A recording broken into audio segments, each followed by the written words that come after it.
Hey everybody, Vicarious Viking here with the Binding of Isaac Rebirth Teaser Breakdown. So, some co-op details have finally emerged, which is cool and interesting and exciting and probably quite a bit different than you expected it to be.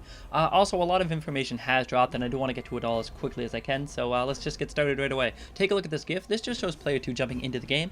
All they do is press start on the controller, boom, they're in the game. They steal a heart container from player 1 and that becomes their life, and as you can see, they're the little floating baby that look very similar to the familiars that we all know and love from the original game. Notice it vanishes in a puff of smoke and player 1 gets their heart back. This is drop in, drop out co-op, so player 2 can come and go at any time, and if he drops out without dying, player 1 will get their life back. However, if they die naturally, ordinarily, player 1 will not get their life back. Alright, next GIF. So when player 2 spawns in, both players' damage and tears are lowered to balance things a bit, but every aspect of whatever items Isaac has at the time of spawning are applied to the baby. This includes passive items such as damage and tears ups, as well as usable items, spacebar items.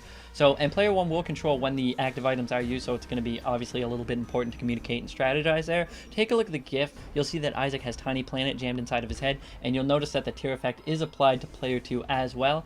And Isaac does have an active item. This is Mr. Boom. When he uses it, player 2 is going to use it at the exact same time no matter what, because player 1 just controls when the items are used. So that means quite a few active items, at least ones that drop, live explosives, are going to have a double benefit.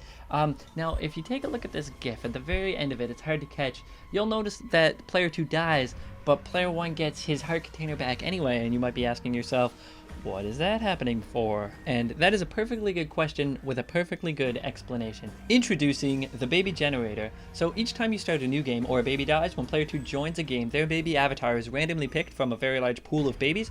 A lot of the baby forms are just purely cosmetic, but there's quite a few special babies that each come with their own abilities. Oh, Vicarious Viking, a second player as OP as it is. Doesn't adding special babies make things even more of a walk in the park?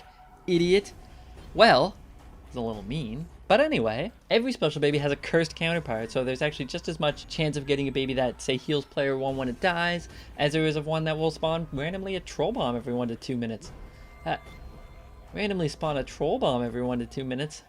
That sounds terrible. Aside from normal, special, and cursed babies, Rebirth will also feature a full set of unlockable babies that are tied to specific characters. For example, Maggie will have a higher chance of generating a Maggie-themed baby once you have unlocked it. So here we have Isaac and player 2 working together to take out a couple of the one of many new enemy types that you're going to find in Rebirth. This is Boney. He has similar movement patterns to a knight, but when you get in his path, instead of charging at you, he's just going to take out a bone and throw it at you and then continue going in his direction. Taking a look at this next GIF here, you'll see Isaac and a second player engaged in a pretty crazy looking boss battle with 3 chubs. This is in a larger room. It appears to be a 2x2 room. You'll notice Isaac has the Halo Little Gish and the Common Cold, with the latter's tear effect being applied to player 2 as well. They're both shooting the green shots that do have a 1/4 chance to poison enemies. You'll see Little Gish is slowing down enemies from time to time. If you take a look on the ground now, you can see some larger mushrooms which appear to serve as obstacles in the game, which is pretty cool. No word yet on whether or not you can explode them. You might have also noticed that player 2 was just flying around like nobody's business. He does start with flight. He is not confined to the ground. However, player 2 cannot pick up items, so that is a trade-off. Edmund has posted a little bulleted list of information, and I think it makes for a good summary, so I'm just going to go ahead and read it off. Co-op is local only, so it's not online in any way. In other words, you can only play with someone in real life next to you. Player 2 can join if player 1 has more than 1 heart container. Player 2 can steal life from player 1 by pressing start, but can't steal any life if player 1 has only 1 heart left. There's no co-op related requirements to gain Platinum God, which is great. There will be some co-op related achievements, which is fine with me as well. The game will be balanced, so co-op won't be as overpowered as you might assume. Player 2 does fly, but can't pick up any items. Once player 2 dies, when they respawn, their baby is randomly selected once again, and player 2 can leave play at any time, and that will give player 1 back their life.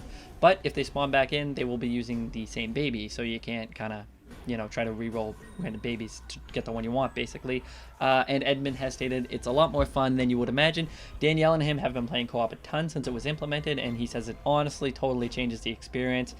Says it's a great addition for anyone who has a friend/significant other to play with, and is an awesome way to get new players into the game. Okay, so this last GIF shows Blue Baby and the second player fighting on a couple of Larry Juniors, and there's quite a lot of cool things happening in this GIF. For one, when the poop explodes, little random chunks of poop go everywhere, which I think is pretty neat. They do have tough love active. You can see a stray tooth at one point ends up killing a little butterfly, which I think is just totally awesome. I love the way the walls are covered in blood. If you take a look at the bottom left, you'll see a little piece of gray poop, and a lot of people, myself included, are starting to speculate that that's actually the new trinket slot. And if this is Blue Baby, which, well, it is Blue Baby, He doesn't seem to have his spacebar item, so perhaps it's been replaced by this trinket? Who knows? Also, when the teeth hit things, they actually explode and leave chunks of teeth on the ground. Alright, that's going to do it for this Rebirth Teaser Breakdown. Feel free to let me know if I missed anything in the comments down below. And I'm curious as to what you guys think of this untraditional co-op system. Do you like it? Are you excited for it? Are you disappointed that it wasn't more of a traditional, like, say, 2 Isaacs that had both independent active item control and could get their own pickups and stuff like that? Let me know in the comments if you care. Like the video if you liked it. It does help out a lot. And be sure to check out my channel if you'd like to see more Binding of Isaac Rebirth Teaser Breakdowns. I have made more of these in the past, and I do plan on making more in the future. So if you'd like to be notified of when a new one goes up, feel free to subscribe. I'd love to have you. My name is Vicarious Viking. You guys have a great day, and I will see you later.